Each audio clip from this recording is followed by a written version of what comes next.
Welcome to this episode of YouTube, where I've entitled a year in review here at the last day of 2015. And yes, this is curator Lori Schmidt. I am back. Took a while off to have my knee replaced, get myself all ready for the pups next year. And so here I need to just kind of talk a little bit about where we've been in this last year. And this is video footage from Grizzer a year ago, January, doing the Grizzer 500. And Grizzer is not doing as many 500s as we used to see here.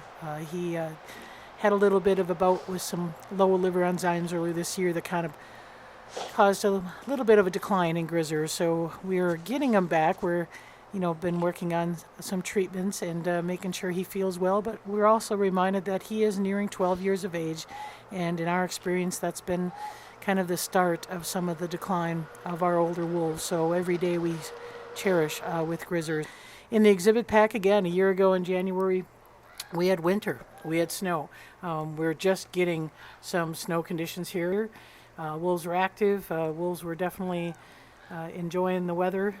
This year we are managing 8 inches of snow depth, and so we're seeing the wolves being a little more calm this winter than last winter, although we are starting to see things pick up as we got our first below zero weather a few days ago, 2 below, which is nothing for northern Minnesota. We typically have 35 below weather by the end of December and into January, so this is a warm one. This El Nino can definitely influence the wolves and influence the wolves' behaviors, but like I said, this is last January. We thought we'd have a little bit more kind of rank order dominance issues last January, and we really didn't. That's when Bolts reached 3.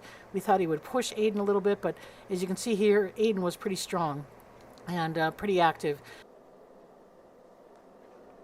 And certainly with an active pack, distractions are important, and this is a red squirrel. A lot of people ask, do the wolves hunt at all? Well, we don't feed live prey. That's just not ethical, nor is it safe for wolves or humans. But there are things that get in there, and those include red squirrels, and ravens are a regular member of this exhibit, and so that gets the wolves pretty stimulated. So keeping captive wolves stimulated is very, very important, and so we are always encouraging the wolves to interact. We give them a lot of things to climb on, and by having a heavy wooded cover, the wildlife in the local area tend to utilize the exhibit. So like I said, ravens have been a regular visitor, red squirrels. We even had an eagle earlier this year that landed and fed on the carcass that we feed the wolves. So that's an important part. Obviously, these animals are curious. These animals are very intuitive as far as interactions with each other socially, but also interactions with the world around them. So one of the most amazing things that we discover when we observe wolves is just how important cognitive learning seems to be. They watch others, they mimic others, and this is an example that Bolts was mimicking Denali in his focus. And like I said, the ravens are constant visitors here, so you will find in the wintertime 40 or 50 ravens that are consuming food.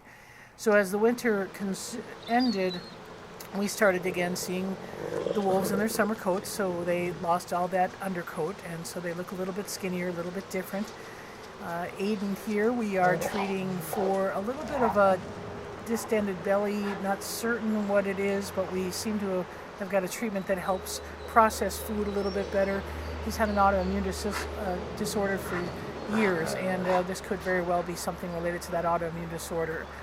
And like I said, Grizzer started to slow down as the summer progressed, definitely showing his age, and that's one thing as we move into next year that we'll really want to keep an eye on. And one of the reasons why we've designed this new building was to be able to give Grizzer and all the future retirees an opportunity to come into the building and to get care that they need as they decline. And then the fall brought, again, a little bit more aging on Aiden's part. He's going on 8 and 8 years of age. If you were a wild wolf, you would be on your way out. So Aiden, we're starting to see a little bit of decline, not so much. We know we had physical issues, but psychologically, I think he just gets tired. And Bolts is taking advantage of that. So that's one thing coming into this year is watching Bull's posture over Aiden and being able to make sure that Aiden is physically and psychologically able to maintain the pack structure. We certainly want to see Aiden lead this pack as the 2016 pups come in. Other things that have gone on this year, we are in the middle of doing some pump improvements. This is the pump housing. We did the concrete before winter hit, and basically are going to do some more rock work around this enclosure. This will house our UV filters, and the UV filters are going to keep the pond clear of algae, and we're also hopefully doing some other possible cooling effects within the housing with a secondary pump. But a secondary bonus to this is that the wolves are using this housing as kind of a high vantage point. And so, like I said, we haven't finished the rock work. We just got the concrete done before winter, but there'll be rocks all the way in the front of this housing that will have a kind of a little ramp for them to get up on the housing. Interesting here, Luna, the one with the greatest disability here in the enclosure, has the easiest time climbing, and we did put some rocks on the backside of the pond that she was able to utilize, but she has no problem. That back right leg, even though we were concerned about it when she was a pup, she is approaching 4 years of age and is managing just fine with the issue of the femur that just didn't quite form right.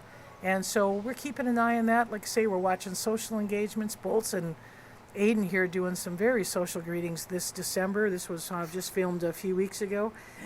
And the housing, giving that opportunity for a high vantage point, which is typical of wolves. We see Luna and Aiden here taking advantage of that high vantage point as the pack leaders. But it doesn't necessarily always have to be Luna and Aiden on the housing. Denali seems to like perching up here as well. So we have the building project hopefully be starting any day now. Updates on that Wolf Care Center expansion, and to be able to give you hopefully a play-by-play as the project progresses. So that's it for the year 2015. Thanks for watching, and we'll see you next year.